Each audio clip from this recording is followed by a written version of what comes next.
I dragi moji sanjari, dobrodošli u današnji vlogmas. Tu sam. Upravo sam se posekla na papir. Tako me boli.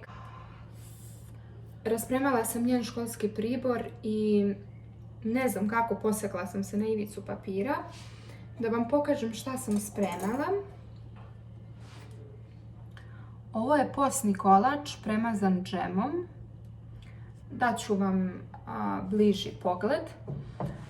Pa neka improvizovana verzija kao moja baka što to zove otprilike. Nema jaja, nema mleka, postni kolač sa pečenim lešnicima, malko kokosa, malko cimeta i malko narandane pomoranđine kore. Predivan je, nije presladak, ali sa ovim slojem džema taman, baš bude taman. Pa sad ću da vam pokažem. Ovako izgleda. Izgleda sočno, iako ima najjednostavnije sastojke, zaista i jeste sočan i predivno miriše. Ako budete željeli recept, ja vam mogu snimiti poseban video sa ovim.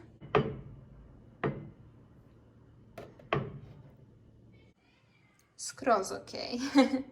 Tako da ako ste vegetarijanci, vegani ili ako postite, ovo je odlično rješenje. Divno izgleda. I džem po želji. U današnjem vlogmasu pokazat ću vam svoje omiljene palete kojima se šminkam. To sam vam obećala kada smo u onom videu radili moju kolekciju šminke. Mislim da je današnji dan savršen za to jer da sam vam snimala moj dan bilo bi vam zaista nezanimljivo s obzirom da sam većinu vremena provela sa Talijom u školi, a kasnije sam čistila kuću, tako da ništa zanimljivo i ništa egzotično. Svoje palete držim u ovoj kutiji, ali mislim da bi bilo poželjno da kupim jednu akrilnu fioku kao ovu, tako da mogu da uvek imam sve pregledno. Krenut ćemo od ove palete. U pitanju je Revolution, paleta Senki.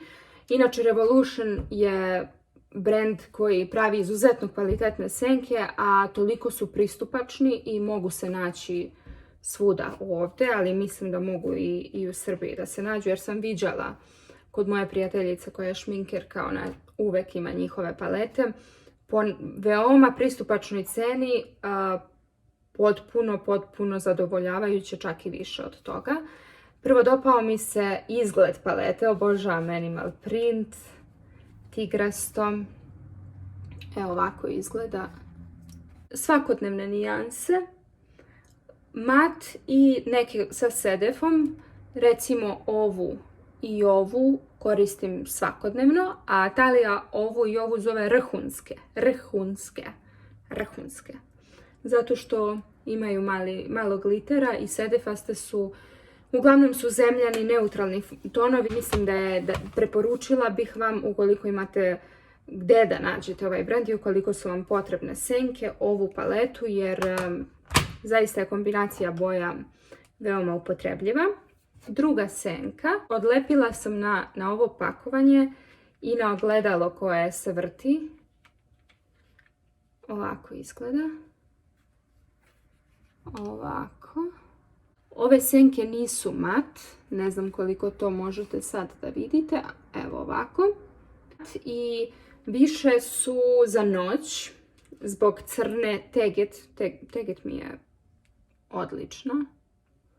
Ne znam da možete. Teget je odlična.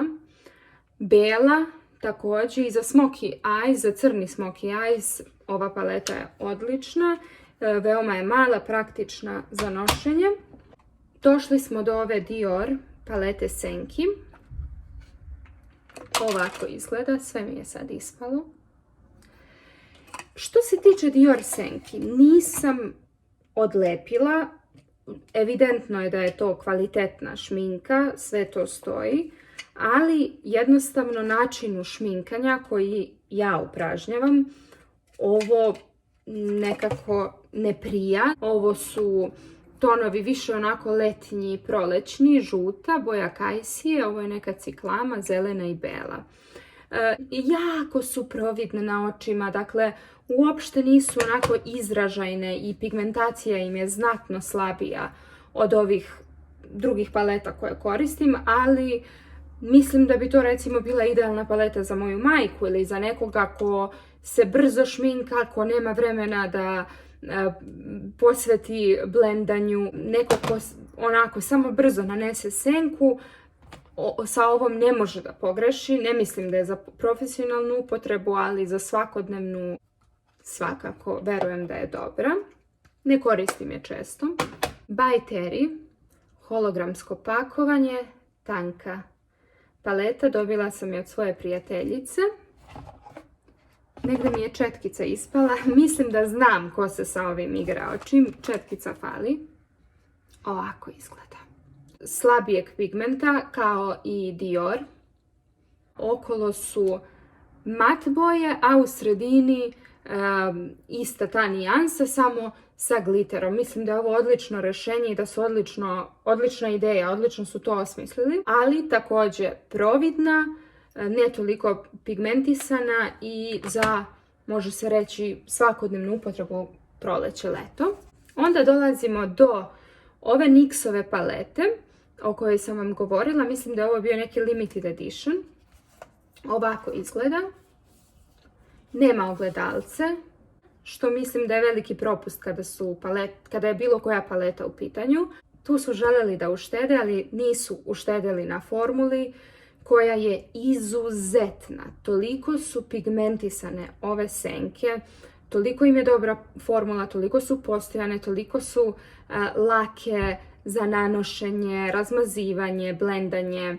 Mislim da je ova paleta preporučljiva svima onima koji vole da eksperimentišu i koji se profesionalno bave šminkom, i za ljude koji su scenski izvođači, koji vole da se fotografišu u nekim avangardnim izdanjima. Koristila sam je za onaj rainbow look kao i za butterfly look. Pokazat ću vam fotografije. Došli smo do ove palete Ingrid Cosmetics. Kupila sam je kada sam bila u Srbiji. To su zemljane boje sa malo tamnijom ovdje, tamnija brown i nekoliko sedefastih senki. Prelepo to izgleda, ali ne mislim da im je kvalitet odličan. Ako treba da poredimo cene, na primjer, cene su vrlo približne, čak i Revolution i jeftinija od ove. Ova je kupljena u nekoj parfimeriji u Čačku. Dosta senke pada sa četkice na lice, a to zaista ne mogu da podnesem, ne volim kad se senka razmazuje. Dosta ostaje na četkici, dosta pada okolo. Mi nisam oduševljena formulom, ni pigmentom, ni time kako se razmazuje, kako se blenda. Mislim da je kombinacija boja odlična. Također nema ogledalo. Uštedjeli su dakle i na formuli i na pakovanju. Paletu vam definitivno ne bih preporučila, ne znam ni zašto sam je kupila, ali kada govorimo o ovim tonovima, definitivno paleta koju morate imati ukoliko se šminkate u ove nijanse je Naked trojka, koja ima najsavršeniju kombinaciju nude tonova. Koristim je dosta, pa su neke boje i potrošene. Pogledajte recimo ove dve. U ovoj ima dosta manje proizvoda, u ovoj više, ali sa manjom količinom ove senke možete mnogo više učiniti nego sa većom količinom ove. Formula je odlična, nijanse su odlične, razmazuje se divno, postojanost je divna. Sve preporuke, ukoliko vam je potrebna paleta u nude nijansama, ovo je moja topla preporuka. Naked trojka, paleta koju morate imati. Na red je došla čuvena Kylie Balmain paleta. Dosta sam o njoj govorila na TikToku i u nekim prethodnim YouTube videima. Jako sam bila skeptična uopšte kada je šminka Kylie Jenner u pitanju. Mislila sam da je to puki marketing i da je to neki prolazni trend. Jednostavno imala sam predrasudu, što svakako osuđujem. Ali kada je uradila kolaboraciju Kylie Balmain s obzirom da volim Balmain, vidjela sam, bio mi je prečudan odabir boja. Očekivala sam da će ova kolaboracija da odiše drugim tonovima, da će više biti crno, belo, crveno, zlatno. Boje koje su zastupljene u Balmain kolekcijama, međutim kada sam vidjela ovo, čini mi se da je izašlo na jesen, prošlu jesen, pomislila sam pa ovo su prolećne boje. Mislila sam da je skroz pogrešno, ali ne znam, nešto me je teralo da je kupim i nisam pogrešila. Kombinacija boja je jako čudna, od zemljanih i neutralnih tonova do nežno roze, mint, pa onda ove srebrne sa prekrupnim kristalima. Ne znam, možete li da vidite. Prečudno, baš mi je bilo čudno i nisam nekako vidjela ove boje zajedno, ali kad je stiglo, kada sam probala, bila sam oduševljena. Formula jeste malo drugačija od recimo Naked palete na koju sam navikla. Drugačija je za nanošenje, drugačija je za blendanje, ali pigmentacija je savršena, boje se savršeno uklapaju. Više puta sam radila pink look sa ovom bojom, pa je prelazilo u ovu i na neki čudan način kad se ove dve boje uklope dobije se samo neka jača pink boja. Srebrna je odlična, mint je odlična, ova paleta mi je prijatno iznenađenje i mogu slobodno reći da mi je pored Naked omiljena. I to bi bilo to. To su moje paletice senki. U nekom od narednih videa snimit ću vam i paletice highlightera. Ja počinjem da skidam šminku i da se spremam za spavanje. Vama hvala na pažnji i hvala što podržavate moj rad kako na TikToku, tako i na YouTubeu. Sve vas ljubim i volim i družimo se sutra.